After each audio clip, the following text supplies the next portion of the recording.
Hello everybody, Thomas261 here for the 10th episode of DVD Reviews. I never thought I'd be here doing this for 10 episodes. From what started off as a video I made out of sheer boredom when I was ill, has become my most popular series to date. To celebrate the occasion, I'm going to be reviewing the first ever Thomas movie. This is something I've always wanted to do and I'm very excited to share my views of it with you all. Now, this is going to be probably my longest DVD review yet, so get some popcorn, a drink, and sit back, relax, and enjoy the video. So let's start from the beginning.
After the success of the first 5 seasons of Thomas the Tank Engine and Friends, Brittlecroft decided to put David Mitten's modelling skills to the test by creating the first ever theatrical Thomas the Tank Engine film.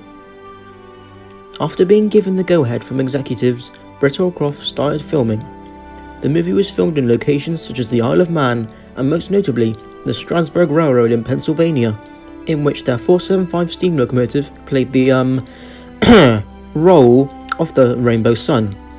The movie followed a pretty convoluted story in which a little girl called Lily, played by Mara Wilson, visits her grandpa, played by the late Peter Fonda, in the countryside near Shining Time Station.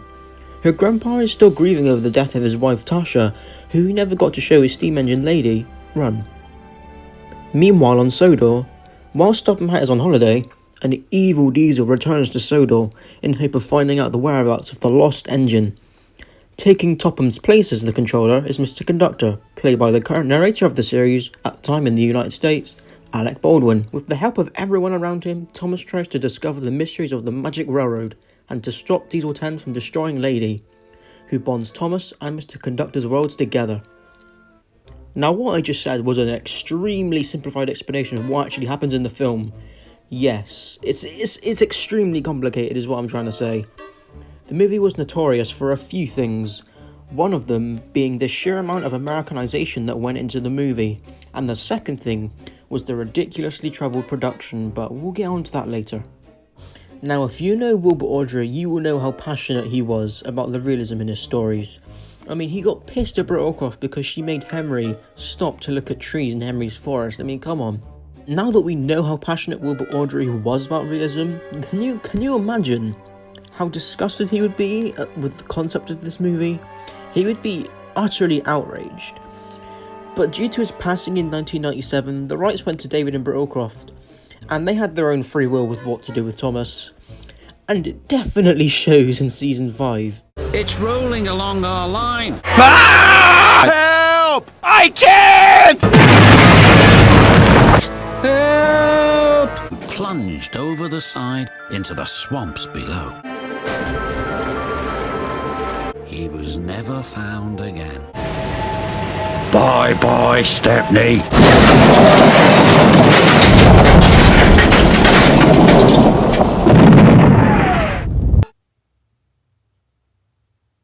Mom! Now, on the topic of this, I would like to bring up a little interview that Brit had with someone while filming. The person asks Brit what she thinks Wilbur would think about all of this. And this is her response. Take a look. Oh, I think back very fondly to my times with Wilbur. What would he think about this, do you think? I don't know.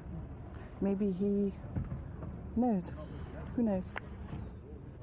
Now, Brit never usually talked like this, as in almost every interview she knew what she was talking about and she was very professional, etc. But when she was asked this, it feels like she almost knew that Audrey wouldn't approve of it. She did mention that she remembered fond times with him, so I'm guessing they were on good terms the last time they met. All in all, she did own the rights to Thomas, so she could have done whatever she wants, but it's a bit weird how she answers the question. Let's talk about the good of the movie. Firstly, it looks amazing. Comparing the look of the extremely gritty looking season 5 to this is something truly astonishing. I understand that they had a much bigger budget with this, but my point still stands. The sets are gorgeous, albeit looking a little bare at times. The model work is fantastic as always, and as a whole, the movie is just quite visually pleasing. Oh yeah, and I forgot to mention, unpopular opinion incoming. Edward Glenn as Thomas is great. Disregarding the fact that Thomas is meant to sound British, Edward Glenn absolutely nails Thomas's voice in my opinion. I remember hearing someone say on a YouTube video that he sounds too old, and to that I say, are you deaf? What kind of 30 to 50-year-old sounds like this? Who do we appreciate? Practicing your numbers, Gordon. That's a good engine. Sodor Railway. Really reliable and right on time. Signed, head of the railway, Sir Topham Hatt. And you're being bossy, Gordon. He's just trying to make this a better railway for steam engines. Sir Topham Hatt says the harder we work, the less he'll need diesels to help. I think his sparkle's all gone. I've still got sneezing powder up my funnel. Now I'm going to look for Mr. Conductor. Anyway, Edward Glenn sounds great. He sounds youthful and cheeky, just like Thomas should. Yeah, unpopular opinion section is over. Now let's talk about the other good voices. I'm not going to go in depth, but the voices for Toby, Gordon, Henry, Diesel 10 and Splodge are phenomenal. I can't imagine them sounding any different in my headcanon. Oh yeah, and Britt does a decent job as Lady too. I mean, she does the best she can. Now on to Diesel 10 and his henchman, Splodge. They are, without a doubt, one of the main reasons that this movie isn't unwatchable, because they're hilarious. Diesel 10 is a perfect type of villain for me. He's humorous and silly, yet, he means his shit. If you want something he's willing to kill for it, well, not really, he just threatens Mr. C by dangling over a bridge and threatening to drop him off, which is, happy friendly kids movie, am I right? But anyway, yeah, Splatter and Dodge are absolutely hilarious. They are typical, bumbling buffoons who can't really do anything right, but like Diesel 10, they do still intimidate the steam engines. Well, I mean, at least Percy. Shiver my pistons! There's Splatter and Dodge! Oh, they found the buffers! Oh, now what's going to happen? Howdy, partner. Excuse me, coming through. Pardon me. Oh, that's just nothing.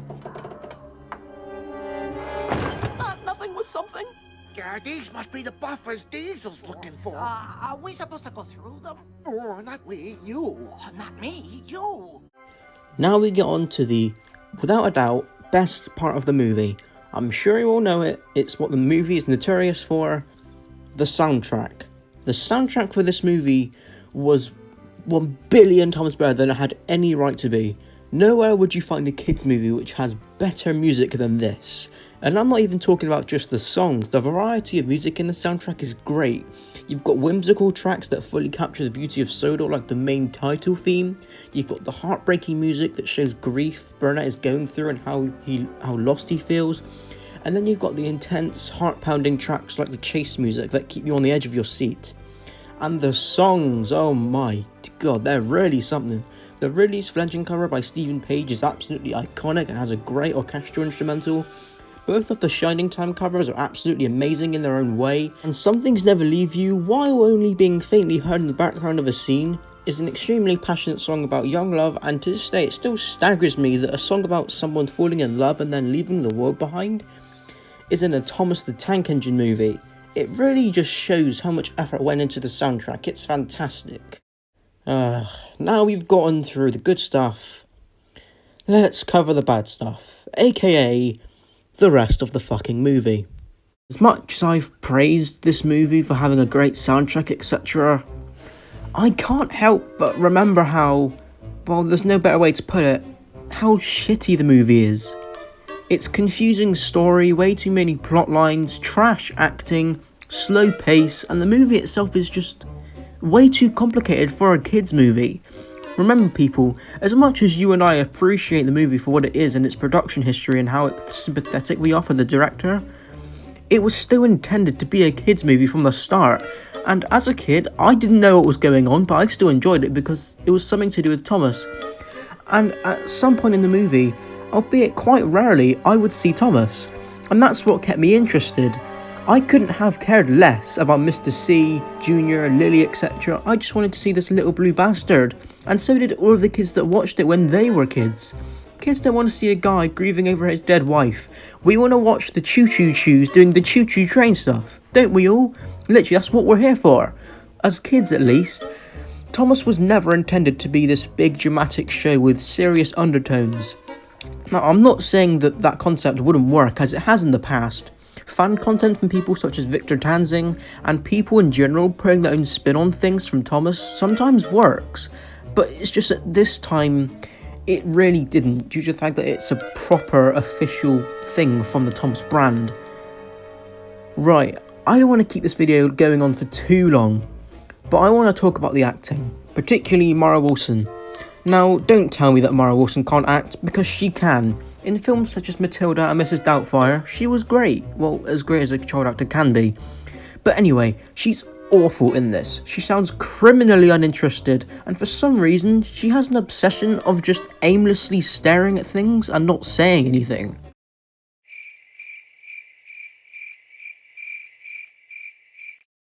Yes, I know, it's really weird. I know this was her last film, but come on, you could at least have gone out with a bang.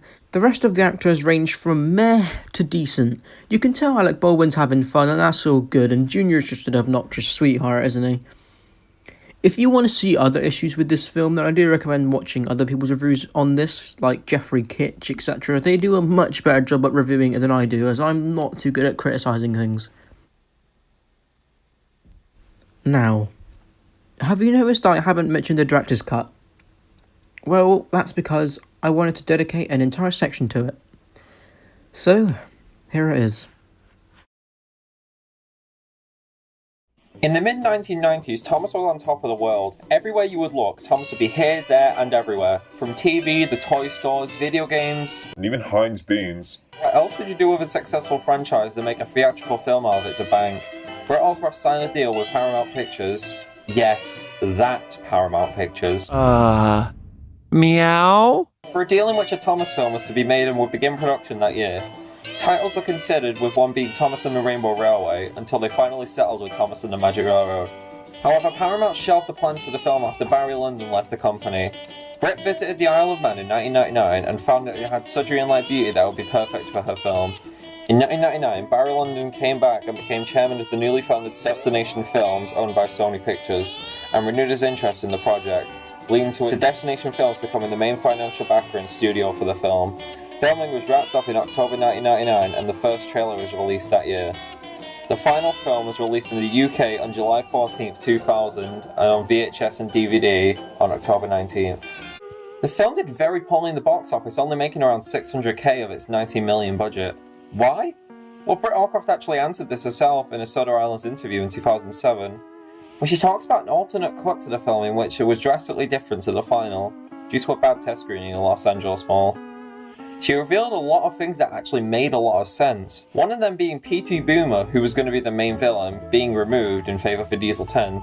He was way too scary and the plot would be too confusing for kids. A lot of the voices were changed during the re-edit too, including Thomas. He was given a Liverpudlian accent which sounded amazing for him. Little engines can do big things. But audiences found it way too old. And they really didn't understand the Liverpudlian accent if they're American. The same goes for series narrator Michelangelo's voice in Percy and James. Those voices suited perfectly and were what Britt Allcroft wanted, but the audiences didn't like them all. Diesel 10 was originally going to have a Russian accent by Neil Crone, who was the final voice of him in the film, but audiences found it offensive. He was given a deep British accent and then settled on the New Jersey one we all know and love. I can do whatever I want. I'll get him, too, with Pinchy. Ow, Pinchy! I hate it when you do that. Also revealed in the chase scene that was leaked a couple of years ago of a final edit of the cut, Splatter and Dodge were also voiced by Michael Angelis, which actually sounded really, really cool. No, do it yourself. Yeah, do it yourself. And we mean that. Yeah, we mean that. The alternate cut overall was very different than the true version of the film Brit envisioned for the franchise, and it ultimately ruined her career, making her leave like 2 or 3 years later. There are numerous petitions for the film to get released, as well as the 20th anniversary Blu-ray edition in July of this year. So who knows, we could get the director's cut this year as a final edit. Or just sometime along the line, who knows?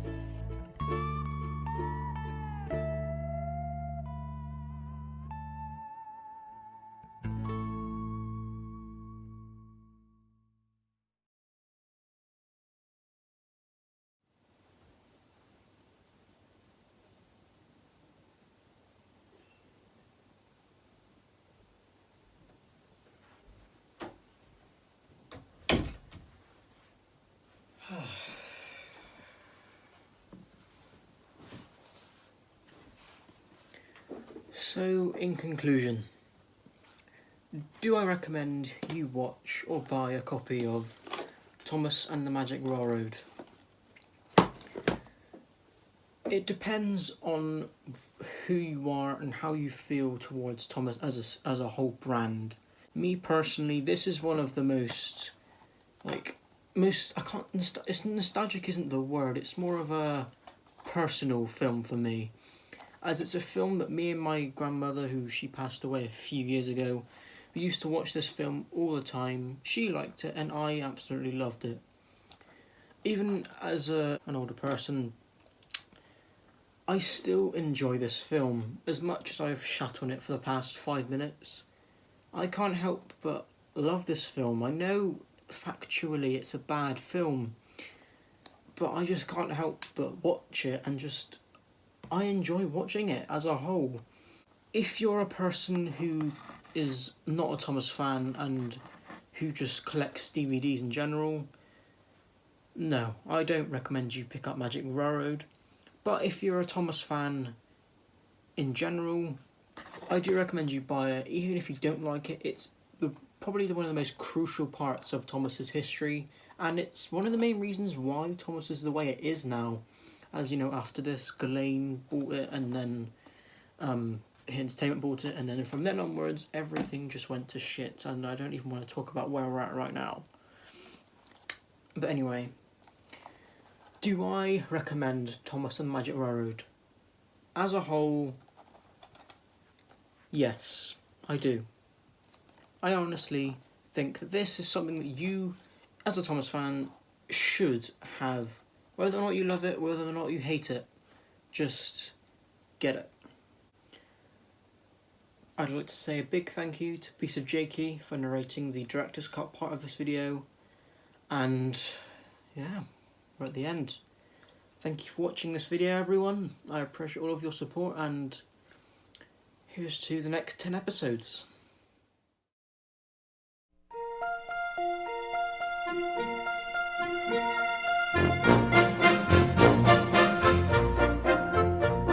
He's a really useful engine, you know.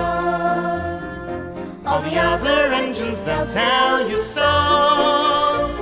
He huffs and puffs and whistles, rushing to and fro. He's the really useful engine we adore.